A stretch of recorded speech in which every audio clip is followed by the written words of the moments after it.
Ah, le soleil se couche paresseusement derrière moi sur les collines de San Gimignano. La dégustation se termine et pour accompagner cette dégustation à Palaggetto, c'est-à-dire à San Gimignano, j'ai avec moi Anna Carlucci. Comment stai, Anna?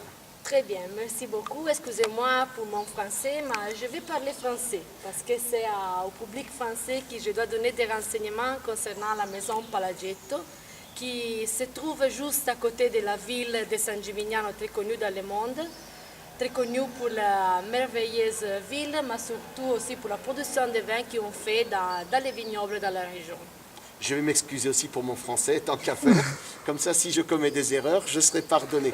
Alors, on a, en quelques mots, Palaggetto. C'est un domaine de combien d'hectares? Il y a plusieurs zones de production aussi. Explique-nous ça en quelques mots. Alors, Palaggetto, on peut dire que c'est le quartier général de la maison, parce que c'est ici que s'est commencé l'activité de production de vin de monsieur Luano Nicolai, qui a été le fondateur de la maison il y a plusieurs années. Qui nous a quittés malheureusement. Qui nous a quittés malheureusement. Et à ce moment, c'est la fille, Sabrina Nicolai, qui s'est succédée à son activité, ou mieux, a toujours ménagé ou porté avant l'activité de production de vin. Et on a 44 hectares de vignobles qui sont en production. Ici à San Gimignano. Ici à San Gimignano. À Montalcino. Il y a d'autres hectares à Montalcino, un petit vignoble à Montalcino et aussi des vignobles dans la région au sud de Montalcino qui s'appelle Seggiano. C'est juste la part nord de la Maremma, on peut dire.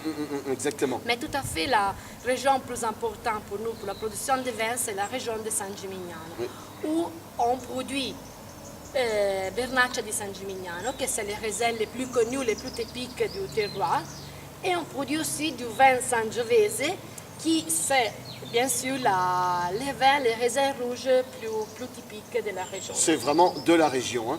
Hein. On a dégusté plusieurs vins ici au domaine, une belle dégustation. Ce sont des vins de qualité. On peut voir d'ailleurs la vigne, comment elle est travaillée. Il n'y a pas d'herbicide. Je constate la présence de cuivre sur les feuilles. Donc on travaille plutôt d'une manière tranquille, d'une manière douce sur la vigne. Le label bio n'existe pas, mais je pense qu'on essaie de travailler de la manière la plus propre qui soit. Et moi j'ai goûté des vins bien constitués, propres, bien faits, avec 2 bouteilles qui ont retenu toute mon attention.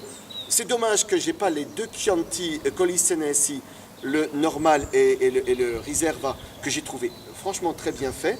Pas facile pour les béotiens parce que le Sangiovese a toujours une trame acide importante, des amers assez importants, à ses peaux épaisses.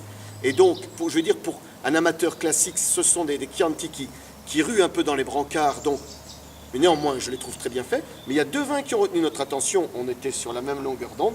C'est tout d'abord ce Vernaccia di San Gimignano qui vient de Santa Chiara. Oui, c'est ici Santa Chiara. C'est ici, c'est juste derrière nous et c'est un petit cru, c'est juste, j'ai prononcé bien le mot, c'est-à-dire on utilise des raisins qui proviennent surtout de des vignobles qu'on peut juste voir derrière nous. Et ce vin-là se produit en quantité limitée chaque année parce que la philosophie de la maison Palaggetto c'est avant tout la qualité tandis que la quantité. Et ce vin-là, pour une partie, est âgé en bois, c'est-à-dire on utilise des chênes françaises et le vin reste là pour une petite période de 5-6 mois. J'ai trouvé ça très joli avec le côté typique des arômes du Vernaccia, c'est-à-dire on est sur le foin, le pamplemousse. Si c'est qu'on a quelque chose de plus concentré, un peu terrien avec des amers qui encadrent très bien le vin et qui donne du coup un côté apéritif, c'est-à-dire que ce vin va mettre en appétence, il donnera envie de manger et de boire un peu plus de vin. Je pense qu'en entrée en matière, on n'aura pas mieux. On pourra prévoir aussi peut-être une platée d'huîtres bien iodée. Des cancales me semble être un choix évident pour ce type de vin-là. Moi, j'en ai retenu un autre et qui pourtant, normalement, n'a pas trop mon adhésion. Mais là, je dois dire que c'est franchement bien fait. C'est Uno di Quattro 2005, Syrah. Donc c'est un vin, donc c'est le 1 des 4. En 2005, c'est une Syrah 100% élevée, 18-20 mois en fût.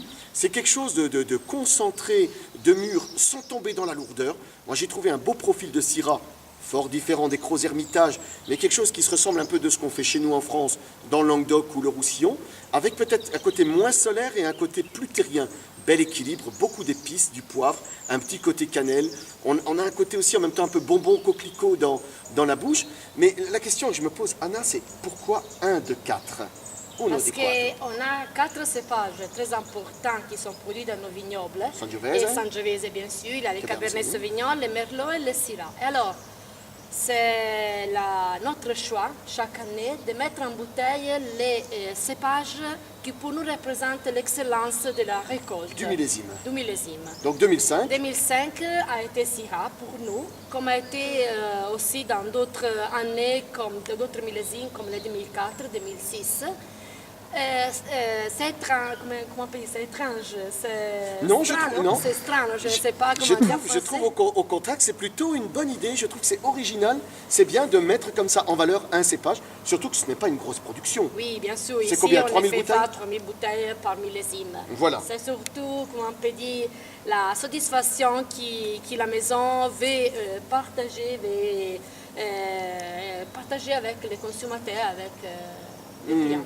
J'ai trouvé en tout cas chez Palaggetto rien de spectaculaire, rien de révolutionnaire, simplement du bon travail, pragmatique, organisé. Tout est organisé ici, dans les chais, dans la cave, jusque dans la boutique. Les vins sont bien habillés, les prix sont très raisonnables. Que demander de plus, franchement? Moi, je terminerai juste par une chose, Anna. Non è bella la vita. Si, c'est très belle et bonne santé alors. Arrivederci, Arrivederci. à bientôt.